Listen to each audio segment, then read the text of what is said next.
मोहम्मद अहमद साहब, आपका इस्तकबाल है हमारे इस ख़ास प्रोग्राम में। आप इंडिया इस्लामिक कल्चर सेंटर के एक मेंबर हैं। उम्मीदवार जो इस वक्त मैदान में हैं, 5 उम्मीदवार सदर के लिए मैदान में हैं। आप उनसे क्या तवक्के करते हैं कि जीतने के बाद उन्हें क्या करना चाहिए? देखिए बड़े भाई, सबसे पहले तो आपका बेहद शुक्रिया, अल्लाह आपको इज़्ज़त दे। मैं 5 नहीं बल्कि 7 मेंबरान चुनाव लड़ रहे हैं और 5 लोगों के अपने अपने पैनल हैं। कुछ लोगों के पैनल कंप्लीट हैं, कुछ लोगों के पैनल कंप्लीट नहीं हैं और बाकी 2 लोग, चाहे वो सो हिंदुस्तानी हों और वसीम गाजी साहब हों, इंडिपेंडेंट लड़ रहे हैं। मेंबरान को इन प्रेसिडेंट हजरात से जो भी चुन करके आते हैं, जिनको अल्लाह रब्बुल इज़्ज़त मौका देता है, तो तवक्को यही है कि इंडिया इस्लामिक कल्चरल सेंटर का जो मंशूर है, जो दस्तूर है, उसको लाइन बाय लाइन फॉलो किया जाए। जो कि पिछले 20 सालों में सिराज साहब पर ये इल्ज़ाम भी है और ये सच्चाई भी है कि उन्होंने या उनकी टीम ने फॉलो नहीं किया। और कहा यह जाता है कि ख़ुद जो है, अभी एक वीडियो वायरल हो रहा है, मैंने खुद इंटरव्यू किया था कलीमुल हफीज़ साहब का, जो हम सबके बड़े हैं। उन्होंने कहा कि सिराज साहब की मर्ज़ी के बगैर इंडिया इस्लामिक कल्चर सेंटर में पत्ता नहीं हिलता था, इसीलिए जो BOTs थे उनको कोर्ट जाना पड़ा जब उनकी एज 75 साल की पूरी हो गई, यानी 75 साल पूरी हो गई। तो अब मेंबरान को यही चाहिए कि जो भी सदर आए वो सबसे पहले तो इंडिया इस्लामिक कल्चर सेंटर को मंशूर को समझता हो, इंडिया इस्लामिक कल्चर सेंटर से जुड़ा रहा हो, इंडिया इस्लामिक कल्चर सेंटर की बुनियादों को समझता हो, इंडिया इस्लामिक कल्चर सेंटर किन अगराज और किन मकासद के लिए कायम किया गया, किन परिस्थितियों में कायम किया गया, वो इस बात को समझता हो, वो इस बात को जानता हो कि चौधरी आरिफ अगर गले में पट्टा मांग करके लगा करके मस्जिद के सामने, अगर पार्लियामेंट की मस्जिद के सामने भीख मांगते थे, तो उनके दिल में वो जिगरा उसके अंदर भी होना चाहिए कि इतनी तवाज़ो और इतनी खाकसारी कि चौधरी आरिफ साहब की रूहानियत को कम से कम वो रिप्रेजेंट कर सके।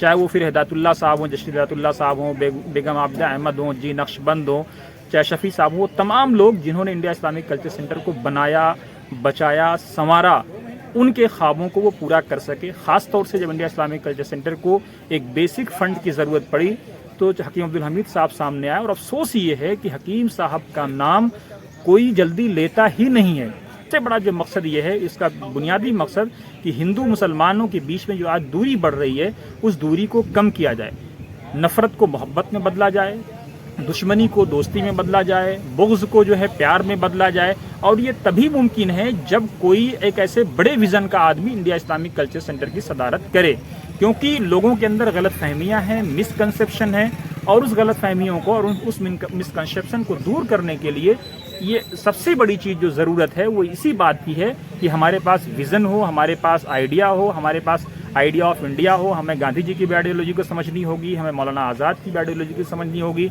हमें पंडित नेहरू की भी आइडियोलॉजी को समझनी होगी, हमें पटेल साहब की भी आइडियोलॉजी को समझनी होगी, बिस्मिल अशफाक और भगत सिंह की कुर्बानियों को भी हमें समझना होगा, तभी हम कुछ कर सकते हैं।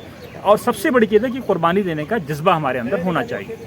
रेहान सूरी साहब, आप इस्लामिक सेंटर के एक मेंबर हैं और काफ़ी लंबे अरसे से आप मेंबर हैं, बल्कि एक मरतबा इलेक्शन भी आप लड़ चुके हैं जी। इस मरतबा कुछ नया देखने को मिल रहा है। इस इलेक्शन के दौरान 78 उम्मीदवार हैं, 78 उम्मीदवार हैं 13 पोस्टों के लिए जी। और जिस तरह पैसे खर्च हो रहे हैं, इस पूरे इलेक्शन की जो प्रक्रिया चल रही है उसके बारे में आप क्या महसूस करते हैं? गज़ाली साहब, सबसे पहले तो मैं आपका शुक्रिया अदा करता हूं कि आपने ये बहुत अहम मौजू पे आपने मुझे अप्रोच किया और मुझसे बात करना इस लायक समझा कि मैं इस पर बात करूँ। बिल्कुल सही कहा आपने। मैंने तकरीबन 20 साल पहले इलेक्शन लड़ा और उस इलेक्शन में भी मैंने ये महसूस किया कि ये जो, क्योंकि देखिए ये जो ख़ास तौर से लेविशली जिस तरह से इलेक्शंस का जो एक कैनवेसिंग जिसे कहते हैं वो होती है, वो मुझे बिल्कुल गैर मुनासिब पहले भी लगती थी और अभी भी लगती है। आप देखिए कि कोई भी इंस्टीट्यूशन हिंदुस्तान में, अगर जिन इंस्टीट्यूशंस में इलेक्शन सब जगह होते हैं, कोई भी चाहे वो और दूसरे इदारे हों, बड़े इदारे, छोटे इदारे, सब तरह की एसोसिएशंस, फेडरेशन, सब में इलेक्शंस रहते हैं, लेकिन कहीं भी कन्वेसिंग के लिए इजाज़त नहीं होती। सबसे पहले तो ये चीज़ है कि हमारे यहाँ कन्वेसिंग की इजाज़त नहीं होनी चाहिए, क्योंकि ये एक बड़ा डिफरेंट तरह का इलेक्शन है। इसमें शुरफा सारे कहते हैं ना, बड़े लोग, और ख़ास तौर से हिंदुस्तान की वो शख्सियत इसके मेंबरान हैं जो एक अपने आप में कुछ ना कुछ उनका वक़ार है, उनकी एक शख्सियत है और कहीं ना कहीं वो इन्फ्लुएंस करती हैं कम्युनिटी को भी। तो इस तरह के इलेक्शन में ज़रूर थोड़ी मैच्योरिटी होनी चाहिए, थोड़ा उसका वक़ार होना चाहिए। इसको एक चौपाल का इलेक्शन ना बना के, मैं ये मानता हूँ, मैं गलत हो सकता हूँ लेकिन गैर मुनासिब है कन्वेंसिंग होना, क्योंकि देखिए किसी भी मेंबर को अगर मैं ये कहूँ कि आप उसे वोट दे दीजिए, ये गैर मुनासिब बात है। हर मेंबर बहुत समझदार है अपने आप में और उसने सब कुछ देखा है, वो समझता है। तो अगर उसके पास किसी शख्स की का ब्रीफ एक प्रोफाइल पहुंचता है, उसकी पर्सनालिटी के बारे में वो जानते हैं या उसके विजन के बारे में जो भी उसके तासुरात हैं वो कहता है, उस पर उससे फैसला लेना चाहिए कि मुझे उसे वोट करना है या नहीं करना। देखिए ये बहुत खुशाइन बात है कि 78 लोग इस इलेक्शन में आए, ये तो अच्छी बात है कि ज़्यादा लोग पार्टिसिपेट करना चाहते हैं। आप ये देखिए कि 2058 शायद या 2050 वोट हैं जो वोट करेंगे। मेंबरान तो ज़्यादा हैं, 4000 प्लस हैं, लेकिन इस बार वोटिंग राइट कुछ कम हुआ है ड्यू टू सम रीजंस। तो आप ये देखिए कि अगर 78 लोग आएँ और आप ये मान के चलें कि एक शख्स को अगर 10 लोग जानते हैं तो तकरीबन 780 और 1000 के करीब तो एक वाइब्रेंसी जिसे कहते हैं इलेक्शन में आएगी, तो वो अच्छी बात है, उसमें कोई मुझे नहीं लगता कोई प्रॉब्लम है। लेकिन ये जो पैनल की आपने बात बताई कि 5 पैनल हैं, तो सेंटर हमारा एक बहुत ही अहम इदारा है। इस इदारे में थोड़ी मैच्योरिटी होनी चाहिए, थोड़ा सा एक डिग्निटी होना चाहिए, तो एक डिग्निफाइड तरीके से इलेक्शन होना चाहिए, ये मेरा मानना है। और बिल्कुल ये गैर मुनासिब तरीके हैं कि जिस तरह से अगर आप टोटल इसका मुझे लगता है किसी को ज़रूर, और आप तो जर्नलिस्ट हैं, आपको करना चाहिए, एक आप टोटल एस्टिमेशन करें कि भाई कितना पैसा इस इलेक्शन पर खर्च हुआ टोटल। वो पैसा अगर इलेक्शन पर ना खर्च होकर कौम की फलाह के लिए, सेंटर की फलाह के लिए या वहाँ पे कुछ कोई ऐसी फैसिलिटी क्रिएट करने के लिए यूज़ होता तो शायद ज़्यादा और फ़ायदा होता। तो ये मेरा कहना है जी। अच्छा, क्या करना चाहिए उनके? अब बात आती है लड़ने वालों के बाद जीतने वालों से। जाहिर है देखिए जीतने वालों से तवक्को, क्योंकि जाहिर है मेंबरान जिसको जिता के भेजेंगे, जिसको इस लायक समझते हैं कि उसको जिम्मेदारी देनी चाहिए, उनसे मेरी तवक्को ये है कि हिंदुस्तान का ये एक बहुत अहम इदारा है और इस इदारे के जो जिस वक्त ऑब्जेक्टिव्स तय हुए उसमें बहुत सारी चीज़ें साफ़ हैं। मुझे लगता है कि सबसे ज़्यादा उन ऑब्जेक्टिव्स को सामने रखते हुए एक प्लान बनना चाहिए, क्योंकि इसमें 5 साल का टर्म होता है। 5 साल के लिए नेक्स्ट 5 ईयर की एक बहुत ही क्लियर कट प्लानिंग होनी चाहिए, जिसको कहते हैं ना ब्लूप्रिंट तैयार होना चाहिए, जो रोड मैप होता है कि हम करेंगे क्या। पहले तो ये है क्या करेंगे, उसके बाद कैसे करेंगे। देखिए प्लान बहुत लोग करते हैं, आप देख रहे हैं विजन डॉक्यूमेंट्स आ रहे हैं, पहले भी विजन डॉक्यूमेंट आए, लेकिन इम्प्लीमेंटेशन नहीं होता। हमने पिछले सालों में देखा कि सब कमेटीज़ बनती हैं, हर तरह की सब कमेटी बनती है, एजुकेशन की, इसकी उसकी बहुत सारी चीज़ों की बनती है, लेकिन उसकी मीटिंग्स और उसके मिनट्स कभी सर्कुलेट नहीं होते। हम I have never seen any minutes of any sub committee meeting to be like circulated among the members. तो जो सबसे अहम है कि ट्रांसपेरेंसी होनी चाहिए, वो ट्रांसपेरेंसी बहुत इम्पॉर्टेंट है, विजन की क्लैरिटी बहुत इम्पॉर्टेंट है, और इस सेंटर को एक थिंक टैंक की तरह बेसिकली एक तरह से एक अपना रोल प्ले करना चाहिए। बाहर मुल्की साहब, आपका क्या उम्मीद करते हैं कि जो भी जीत के आएगा उसे क्या करना चाहिए? सबसे पहले तमाम मेंबरान को या उनमें से चंद लोग जो बहुत एक्टिव रहेंगे, जो सेंटर को कंट्रीब्यूट करना चाहते हैं, उनको शॉर्टलिस्ट करके उनसे उनके मशवरात और उनके नेक ख्वाहिशात और क्या क्या प्लानिंग हो सकती है, उनके मशवरे से मुरत्तिब प्रोग्राम तैयार होना चाहिए, जिससे कि वो प्रोग्राम फिर एक के बाद दूसरा अमल जिस पे किया जा सके। देखिए मैं बज़ाते ख़ुद डायलॉग्स पे यकीन रखता हूँ और डिस्कशन पे यकीन रखता हूँ। जब तक डिस्कशन नहीं होगा राहें नहीं खुलेंगी। चुनांचे मेंबरान को बिठा के, कभी ऐसा हुआ ही नहीं 20 साल में कि हमने 100 मेंबरान और 200 मेंबरान को इनवाइट किया हो कि भाई आप आइए मशवरा दीजिए कि हम क्या करें। साल में एक जनरल बॉडी मीटिंग भी अगर हो गई तो हो गई, वो आधा घंटे में हाँ हाँ हाँ वो कहकर हो गया, तो ये तो जनरल बॉडी मीटिंग का मकसद ही नहीं है ना जी। डिस्कशन कब हुआ, तबादला ख्याल कब हुआ, एक्सचेंज ऑफ आइडियाज़ और डायलॉग्स कब हुए? कभी नहीं हुए। इसलिए उसकी शुरुआत होनी चाहिए। Thank you. अनूप श्रीवास्तव है, मैं प्रिंसिपल कमिश्नर था भारत सरकार में और ऑल इंडिया IRS एसोसिएशन का भी 3 टर्म प्रेसिडेंट रहा हूँ और 2 term confederation of civil service association का भी प्रेसिडेंट रहा हूँ। मेरा आप कह सकते हैं जज्बा है समाज सेवा, देश सेवा और आप जो भी इंस्टीट्यूशन हो, जो भी लोग हों, उनकी बेहतरी के लिए काम करना।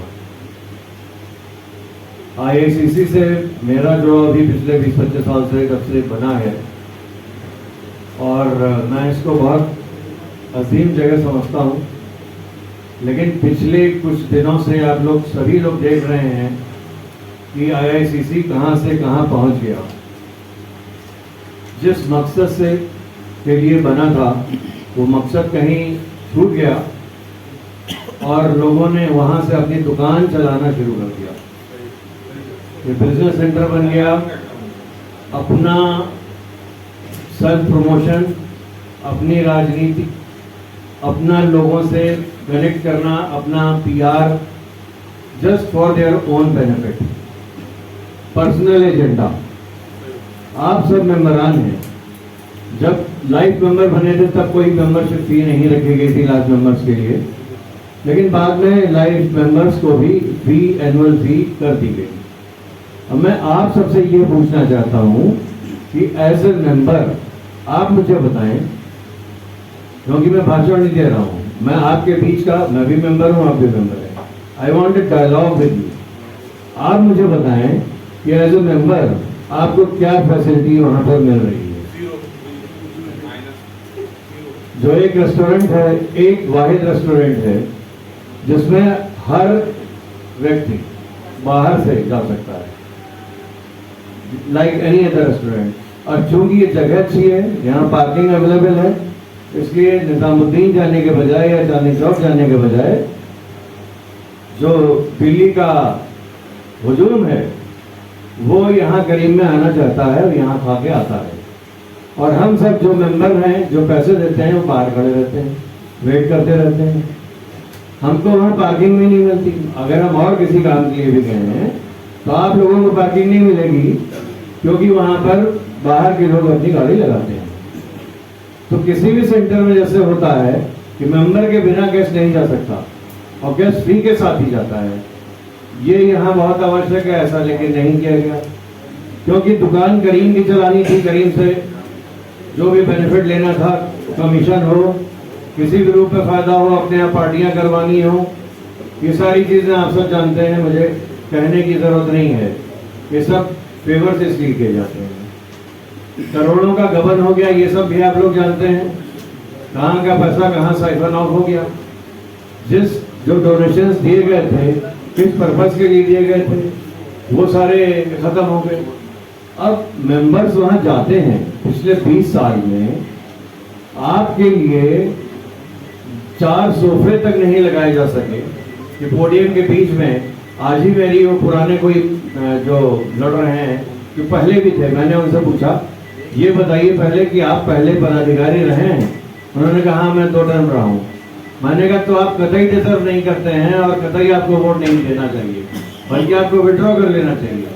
अगर 20 साल में आप कह रहे हैं अब आप लगाएंगे, 20 साल में आप 4 सोफे नहीं बीच में डोम के नीचे डाल पाए, जहाँ मेंबर्स आके बैठ सकें, जहाँ चाय, कॉफी, कुकीज, लाइट स्नैक्स की व्यवस्था हो, आपस में बातचीत कर सकें, तो बेकार है।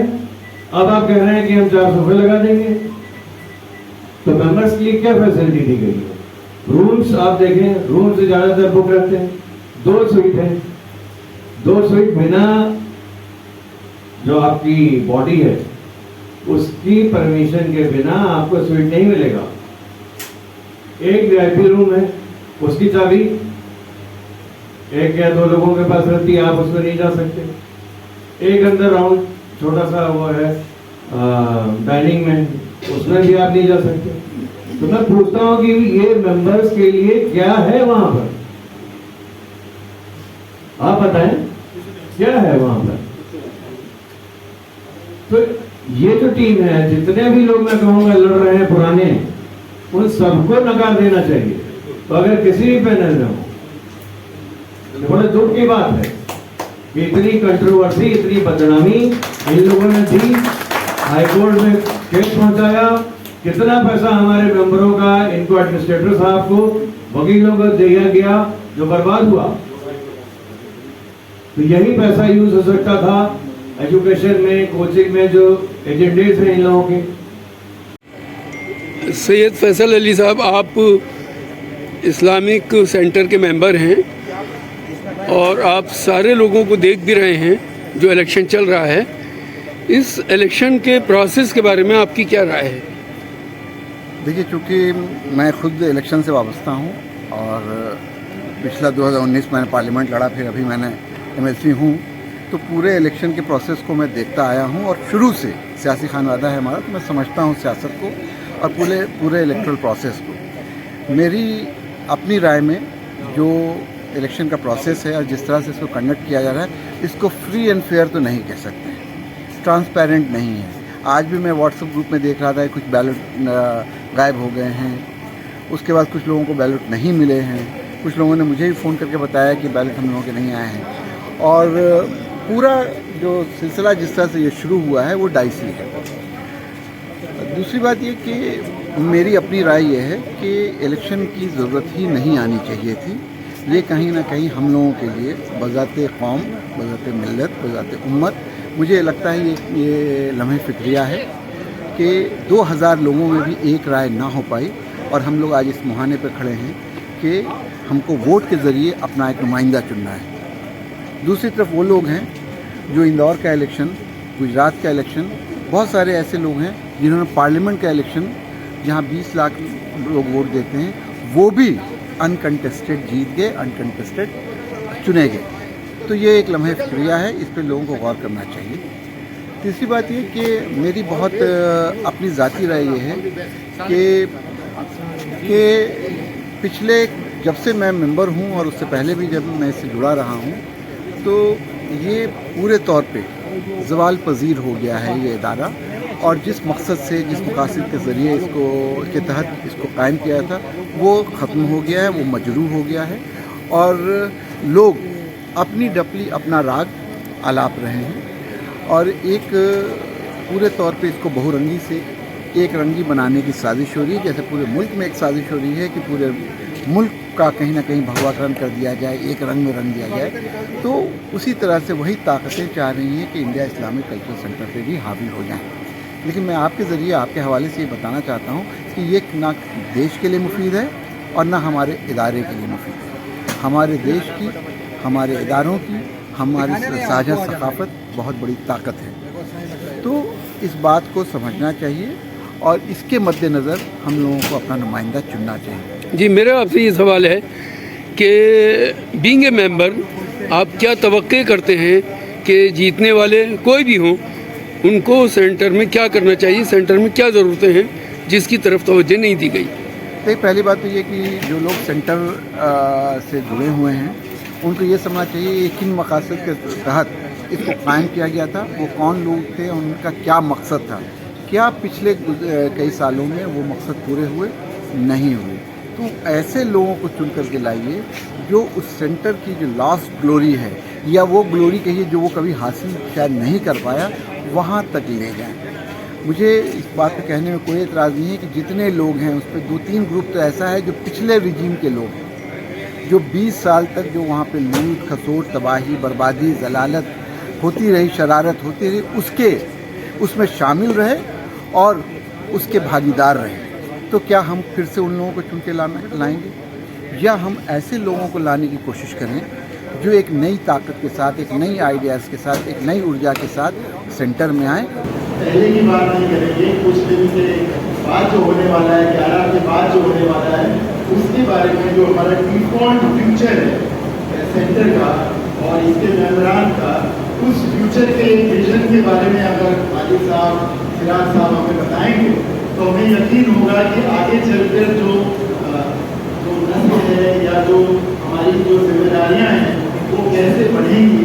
और जो लोगों ने कहा कि दिल्ली में जाते हैं तो अपना सेंटर महसूस करते हैं, तो क्या फ्यूचर में सेंटर में जो सहूलियतें हैं, जो इंफ्रास्ट्रक्चर है, जो कमरे हैं, जो मिलने जुलने की जगहें हैं, इंटरनेशनल चेंज पर, उसकी ब्रांड इमेज पर कितना फर्क होगा, कितना उसका कॉन्ट्रीब्यूशन होगा। तो इंडिया इस्लामिक कल्चरल सेंटर क्या इंटरनेशनल इस्लामिक कल्चरल सेंटर के तौर पर उभर के आ सकता है? क्या इसका कोई जवाब है? क्या किसी के पास कोई हल है?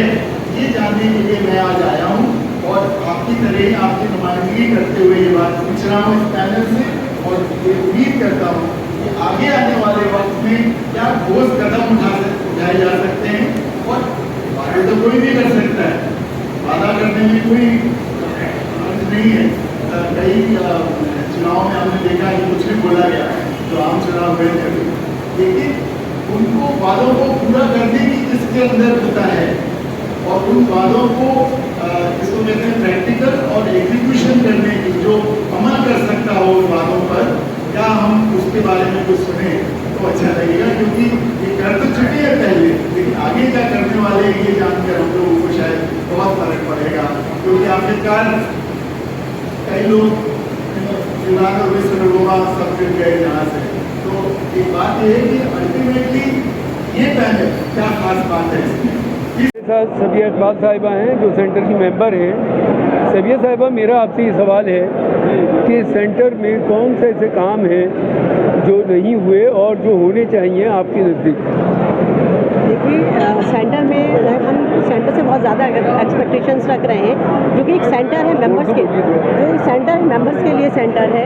हम अगर यहाँ से सोचें कि हमसे कॉलेज, स्कूल्स और एड्स चले, ये कोई गवर्नमेंट इदारा तो है नहीं, ये हम लोगों मेंबर्स का है। मेंबर्स को डिस्काउंट्स मिलने चाहिए, मेंबर की फैसिलिटीज़ देखनी चाहिए।